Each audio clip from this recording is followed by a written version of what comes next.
बस दीपांकर के पास जाऊं, आला कमान का मूड क्या है? क्योंकि हरीश रावत जो हैं वो गांधी परिवार के काफी करीबी माने जाते हैं, खासकर सोनिया गांधी के करीबी माने जाते हैं। राहुल गांधी भी उनकी बात सुनते हैं। अब हरीश रावत जी की ही बात लोग सुनने को तैयार नहीं है पंजाब में।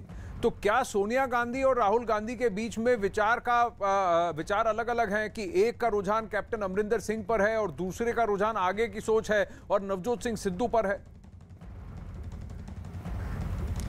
इसमें सोनिया गांधी और राहुल गांधी से ज्यादा जिसकी चर्चा की जानी चाहिए वो नाम है प्रियंका गांधी।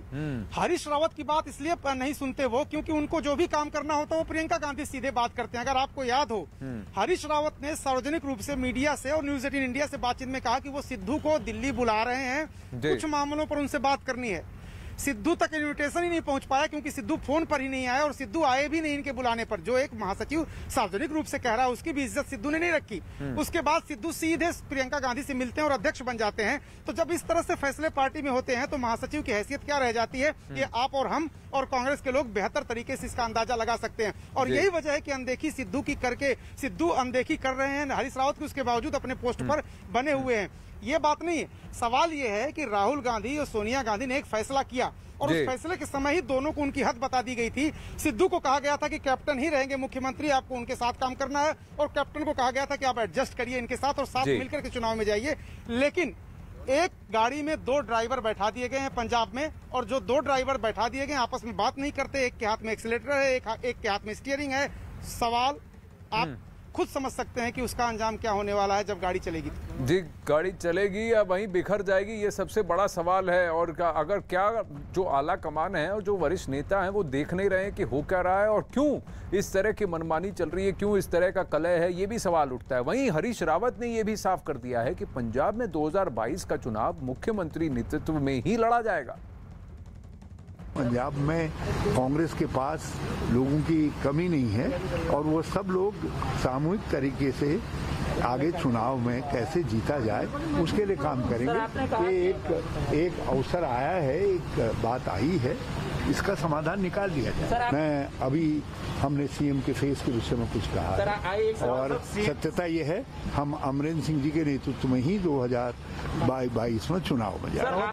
अमरिंदर सिंह जी के नेतृत्व में ही 2022 का चुनाव लड़ेंगे, ये हरीश रावत जी कह रहे हैं। लेकिन उनकी क्या नवजोत सिंह सिद्धू और उनके सलाहकार सुन रहे हैं? दीपांकर, आपकी तो हरीश रावत जी से 1-on-1 बात भी हुई, क्या संकेत दिखे आपको? क्या हरीश रावत जी भी फ्रस्ट्रेटेड हैं कि ये हो क्या रहा है? बिल्कुल आनंद, सबसे बड़ा चैलेंज जो अभी अरुण ने बात कही कि प्रियंका गांधी का बहुत बड़ा रोल था। कांग्रेस के एक बड़े सीनियर लीडर से उत्तराखंड की हमारी बातचीत हुई थी, उन्होंने ऑफ द रिकॉर्ड ये बात कही थी कि हरीश रावत की बहुत बड़ी भूमिका सिद्धू को वहां अध्यक्ष बनाने में, उसको पुशअप करने में जरूर थी, लेकिन वो प्रियंका गांधी का स्टैंड था। दूसरी तरफ अगर आप देखेंगे आनंद, तो उत्तराखंड कांग्रेस ने जो प्रदेश अध्यक्ष बनाए गए गणेश गोदियाल, प्रीतम सिंह को प्रदेश अध्यक्ष पद से हटाया गया, नेता विपक्ष बनाया गया।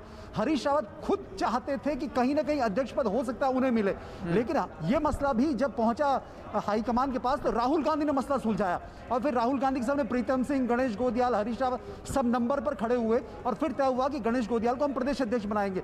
अब वही हरीश रावत जो उत्तराखंड में खुद के लिए एक जमीन तलाश रहे हैं और ये चाहते हैं कि 2022 में मैं मुख्यमंत्री बनूं, वो क्या यहां पर खुद हल निकाल लेंगे? तो जो बात अरुण कह रहे हैं कि प्रियंका गांधी, सोनिया गांधी और राहुल गांधी, इन तीनों को ही तय करना है फाइनली कि पंजाब कांग्रेस किसके साथ चलेगी। अमरिंदर सिंह के साथ, जिनको ये माना जाता है कि सबसे बड़े ध्रुव हैं वो पंजाब कांग्रेस के और उनके इर्द गिर्द पूरे पंजाब कांग्रेस की राजनीति चलती है, या फिर सिद्धू के साथ जो राजनीति में बिल्कुल नए कहे जाएंगे। अब तो बीजेपी की सत्ता थी, कांग्रेस का बिल्कुल जो कल्चर है वो बिल्कुल अलग है। तो ऐसे में सिद्धू के पीछे पूरे कांग्रेसी लामबंद होंगे नहीं होंगे, तो कांग्रेस को यह भी देखना है, तीनों को, कम से कम राहुल गांधी, सोनिया गांधी, प्रियंका गांधी को, कि क्या अमरिंदर सिंह को छोड़ के हम आगे बढ़ सकते हैं पंजाब में। बिल्कुल, और क्योंकि इस वक्त तो ऐसा लग रहा है कि एक म्यान में दो तलवारों को फिट करने की कोशिश की जा रही है। जैसे अरुण कह रहे थे कि गाड़ी एक है लेकिन चलाने वाले ड्राइवर दो, क्योंकि पंजाब कांग्रेस में जारी घमासान के बीच पंजाब कांग्रेस के अध्यक्ष नवजोत सिंह सिद्धू का कोई बयान तो अब तक फिलहाल सामने नहीं आया। हालांकि एक दिन पहले पार्टी कार्यालय में सिद्धू ने पंजाब कांग्रेस के कुछ नेताओं के साथ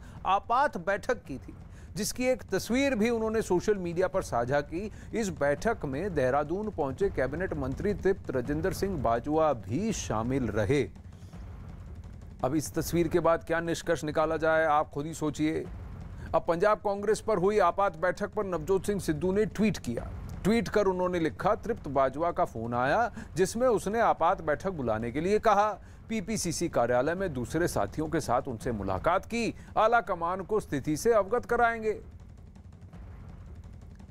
और इसका क्या निष्कर्ष निकालें अरुण? आला कमान को स्थिति से अवगत कराएंगे और फिर उसके बाद यही ग्रुप जो है देहरादून जा रहा है। तो अब ये तो चाणक्य तो यहां पर यही निकले, नवजोत सिंह सिद्धू ही निकले कि वो कह रहे हैं कि तुम ये करो ये करो ये करो ऐसा करो। कहीं ना कहीं ये दिखाया जा रहा है कि बैट्समैन सिद्धू जो हैं अब अमरिंदर, कैप्टन अमरिंदर को क्लीन बोल्ड करना ही चाहते हैं। देखिए, कैप्टन अमरिंदर के खेमे की तरफ से यही तर्क दिए जा रहे थे आनंद, उस वक्त जब वो सिद्धू को अध्यक्ष बनाने की बात पार्टी आलाकमान उनसे कर रहा था। वो यही कह रहे थे कि सिद्धू यहाँ रुकने वाले नहीं है, सिद्धू को आप अध्यक्ष बना देंगे, वो समानांतर सत्ता चलाएंगे। आपने देखा किस तरह से उन्होंने 4 एडवाइजर नियुक्त किए, उन एडवाइजरों ने किस तरह के बयान दिए, पहली बात। दूसरी बात, संगठन में भी वो नियुक्तियां कर रहे हैं, 2 बात।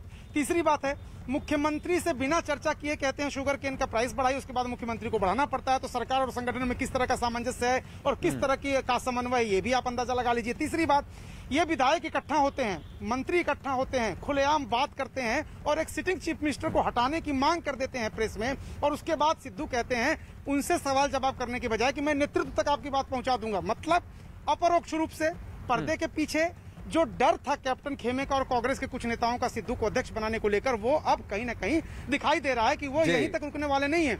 वो कैप्टन को भी डिस्टेबलाइज करने की कोशिश करेंगे। और चुनाव आने दीजिए, अभी जब टिकटों का बंटवारा होगा तब आप देखिएगा किस तरह का घमासान पंजाब कांग्रेस में मचने वाला है।